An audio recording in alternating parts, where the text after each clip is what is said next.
Growing up in Gulmi, Kapil Mani's prayers answered. My grandfather Kapil Mani Gautam had everything going for him. By the standards of his village, he was relatively well to do. He was basically a subsistence farmer but had enough land to produce a little surplus. He even became a small time moneylender. He was hardworking, frugal, and a disciplinarian, but also very kind. While most moneylenders were exploitative, Kapil Mani had a reputation for being fair, flexible, and undemanding. He was the first person in the village to whom borrowers turned when they needed help. But despite his achievements and reputation, Kapil Mani was a tormented man. He had everything going for him, except he did not have a son. Being a puto, a person without a son, carried a terrible stigma in those days. It was not for want of trying that Kapil Mani was a puto. As was the custom in those days, Kapil Mani married in his early teens. By his late teens, he had 2 daughters, so he took a second wife, hoping she would produce a boy. But 2 more daughters came along. Desperate, he married a third time, but had another 2 daughters. He then married a 4th wife, who, alas, was childless. Feeling wretched, Kapil Mani consulted astrologers, offered prayers in temples, went on pilgrimages, got local shamans to invoke all kinds of spirits, and sought blessing from hermits and sages. But all seemed to be in vain.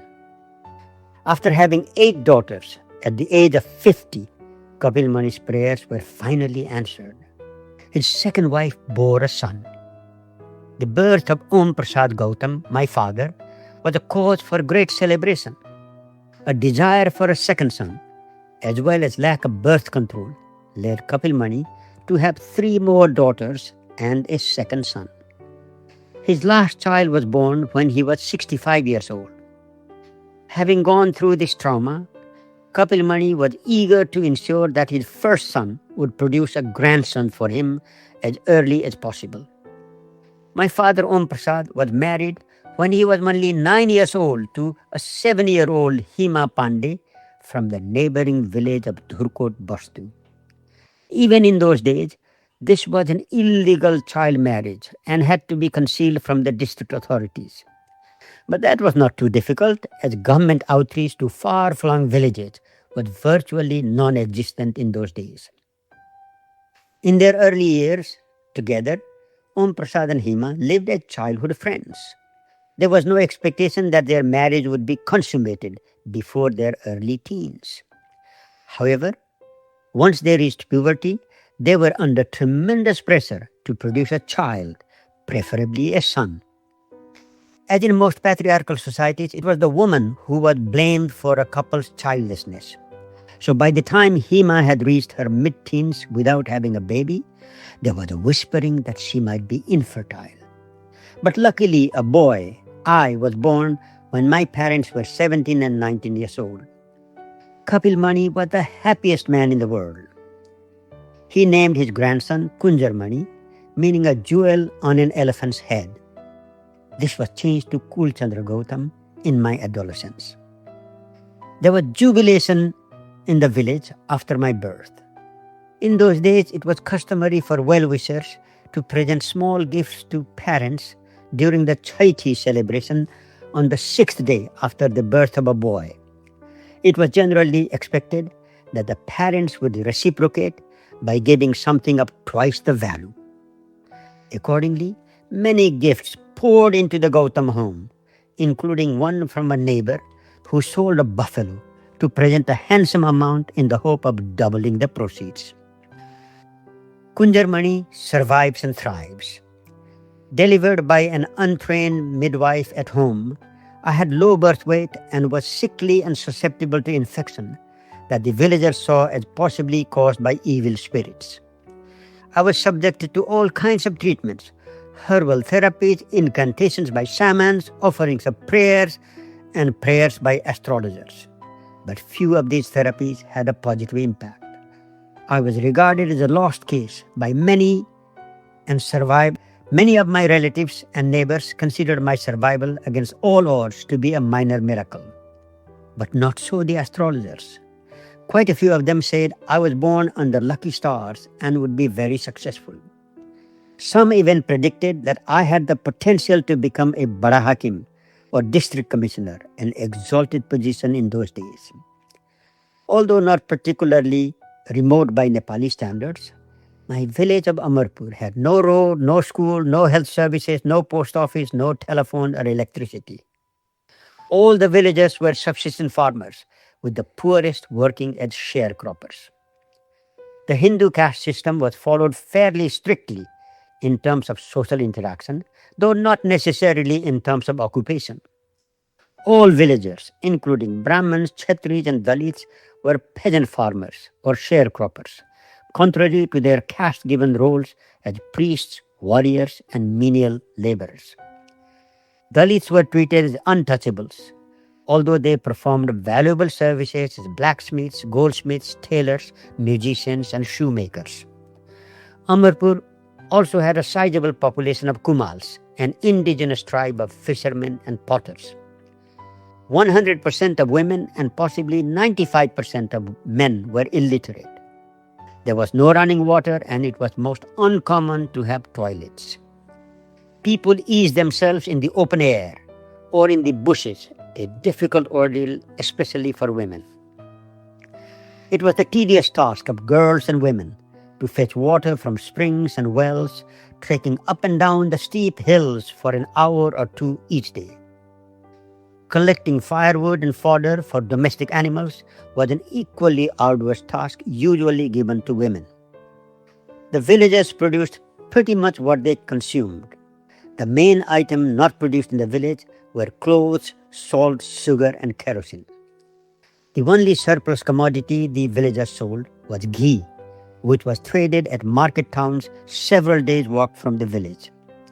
The most famous market town was Butwal, a 10 days round trip. In winter, there would be a caravan of villagers going to Butwal to do their annual shopping, carrying huge loads on their backs. Besides ghee, the only other source of cash income in the village was the remittances sent by the young men who went to India for seasonal employment, often as servants, watchmen, and occasionally as soldiers. Life was hard, but there were also moments of joy, especially during the Dasai, Tihar, and Tej festivals, when there was singing, dancing, and merrymaking. And there were no schools. Childhood was very short, and child labor was considered normal. Youngsters transitioned directly from childhood to adulthood. I grew up like any other child in my village, though perhaps I was a bit more pampered. My mother was very loving and protective. A pious woman, she was exceedingly kind and generous. My father was known as a gentleman, a local leader, and an enlightened social worker. The Gautams organized many religious rituals, bhajans, and celebrations. Religious rites performed in the Gautam family were very popular. The most memorable of the pujas performed was the Dhanya Parvat Puja, a once-in-a-lifetime Thanksgiving ceremony that only a few people could afford. As thanksgiving for his blessings in his life, Kapil Mani organized a Dhanya Parvat Puja in his rice field in December 1951, the year when the harvest was particularly bountiful.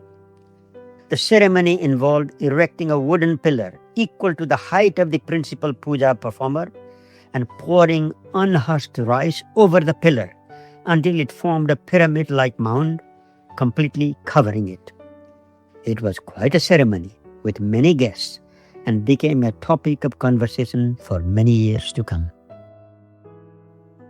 A slap from Grandpa and a spiritual calling.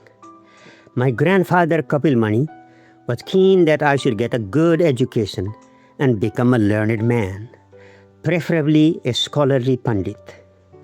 He had the strong support of my mother, who was illiterate, and my father, who, like Kapil Mani, was semi-literate. As there was no school in our village, my grandfather took on the task of introducing the Nepali alphabet to me. Every morning, he and I would sit in the porch of our home, a small mud and stone building with a thatched roof. We sat on mats made of rice straw with a small wooden slab as a writing pad. The slab would be covered with a thin veneer of fine red soil. Using a twig, Grandpa would write the Nepali letters in the soil and teach me to recognize and pronounce them until I acquired basic literacy. Grandpa was already in his late 70s and losing his sight. He could still teach me, but needed help to walk around. As we had no indoor toilets, I used to hold Grandpa's hand and take him to relieve himself out in the open field. There was a memorable incident one day when I could not read a phrase that Grandpa had written. He lost his temper and spanked me on my cheek. Hurt and angry, I fled the scene, saying, "I will never take this old man to relieve himself again." On the positive side, that spanking encouraged me to study harder and stand on my own feet. And ironically, that helped me to fulfill Grandpa's wish for me to become a learned Pandit. At the age of 7, I left home and went to the village of Dhurkot Banjakharka to study with a local Pandit. My tutor, Kapil Mani Bhandari, was popularly known as Kalidas Guru. He ran a small Gurukul, a homeschooling type of arrangement for boys who wanted to pursue basic religious education. Dhurkot Banjakharka was the home of my paternal grandmother, and I stayed with loving relatives there. I went home about 3 hours' walk every fortnight. Sometimes during the rainy season, the Chaldi river that separated Amarpur from Dhurkot would be swollen with raging flood waters, making it too dangerous for me to cross, so I had to skip my regular visits home. I studied Sanskrit vocabulary and grammar and Hindu scriptures, as well as rudimentary mathematics. As an extracurricular activity, I enjoyed reading, memorizing, and reciting Sanskrit and Nepali poems, often from epics like the Ramayana, Bhagavad Gita, Shakuntala, and Raghubamsam. Kalidas Guru would explain the significance of these epics. In the Gurukul tradition, where rote learning and reciting were the norm, I was known for always questioning and asking for explanation of events which others accepted as miracles. Fortunately, Kalidas Guru was truly learned and always happy to explain the deeper meanings. Hinduism, as practiced in rural Nepal among mostly illiterate villagers, was full of superstition mixed with shamanistic beliefs and practices. Witchcraft, sorcery, supernatural phenomena, and miracles were accepted by everybody. When events did not make sense, fatalism was the ultimate explanation. People accepted injustice, inequality, and even oppression as their God-given fate.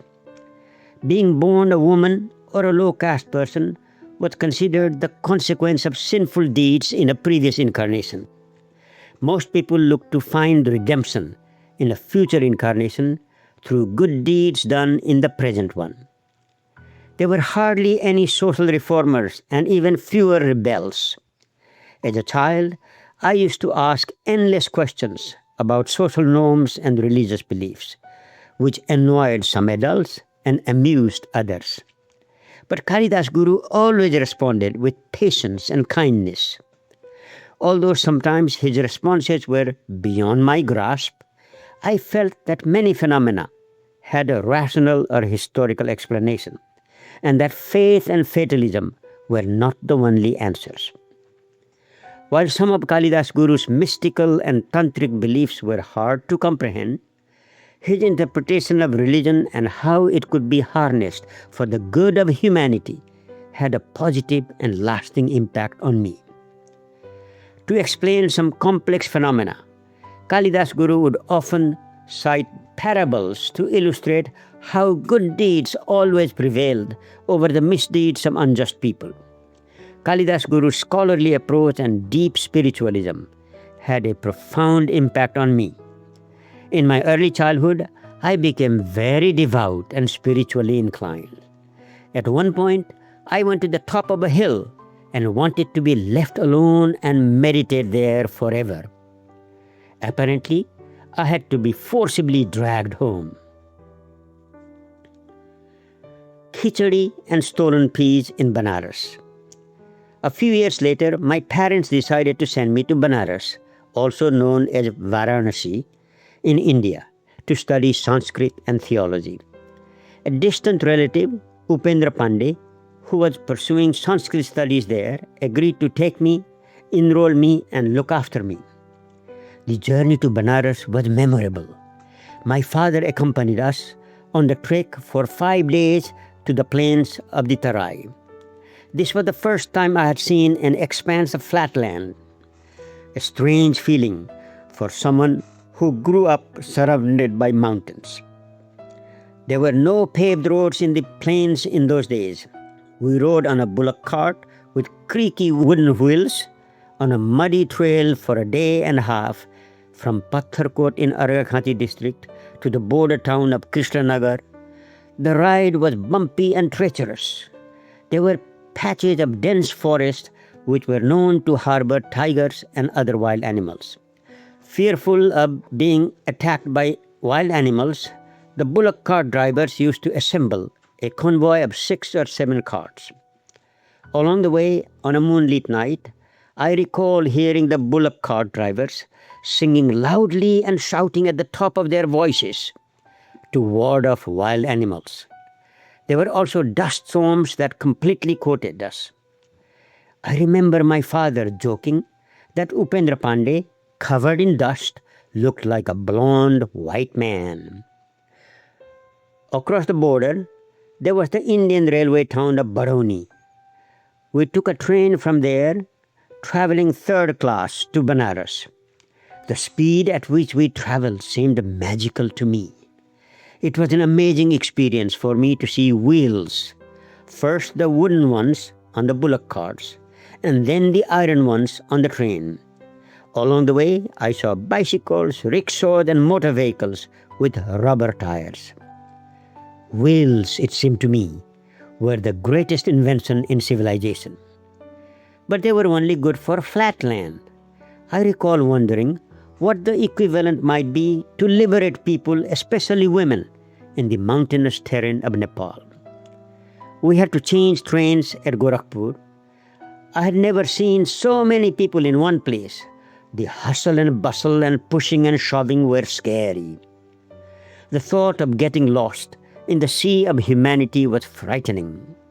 So I clung tightly to my father's hand and tried never to lose sight of Upendra Pandey, who was guiding us through the maze.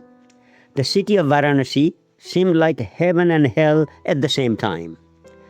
Its beautiful temples, glittering bazaars, many shops, people dressed in elegant attire, and the cool breeze across the Bhagirathi river, the Ganga, made it seem like heaven.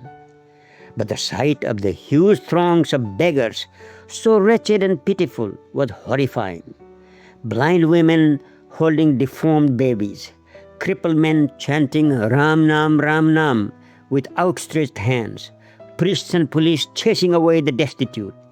I had never seen such a contrast of affluence and misery. After helping me to settle in with Upendra uncle in a rented room, my father returned to Nepal. Upendra uncle was studying to become a Shastri, Bachelor of Arts in Sanskrit Studies. I would first take some lessons from him to prepare to enter a local school to study at the Prathama or basic education level in Sanskrit studies. As Upendra uncle was very busy and I had more time, I helped with household chores, and after finishing my homework, I often explored the town. With only a small amount of money, we were on a very tight budget. While Upendra uncle got some food where he was studying, I had to depend entirely on what I bought and what my parents had sent from home. After a few months, my funds ran out and I had to develop a survival strategy. I sometimes went from temple to temple to get free prasad, a small holy snack offered to the worshippers at the end of a puja. I discovered a temple where devotees, mostly women, congregated in the morning. They chanted for several hours and helped clean the temple. They also helped chop vegetables and grind spices for the temple kitchen, where the daily prasad was prepared. The volunteers who worked all morning were given a ladle full of khichdi, a gruel of rice, lentils, and vegetables. Initially, rather shyly, but later quite systematically, I joined the volunteers, chanting and chopping vegetables in return for a small bowl of khichdi to get me through the day. But on certain holidays, the temple didn't serve khichdi. I was often hungry and desperately looking for food. I was not willing to beg or steal, so I had to devise a coping mechanism for those fasting days. One day, I came up with a brilliant solution. I had seen fields of peas on the opposite side of the Ganga river. So I would cross the Rajghat bridge and walk for a kilometer or more until I reached the secluded spot. Then I would enter the bushes of the pea farm as if going to relieve myself. Once nobody could see me, I would consume peas to my heart's content and then walk back to town. The free khichdi and stolen peas sustained me for weeks. While in Banaras, I developed the habit of reading Nepali literature, in particular poetry. One of my favorite poets was named Kul Chandra Gautam, whose poems and name I adored so much that I decided to change my own name from Kunjarmani to Kul Chandra Gautam.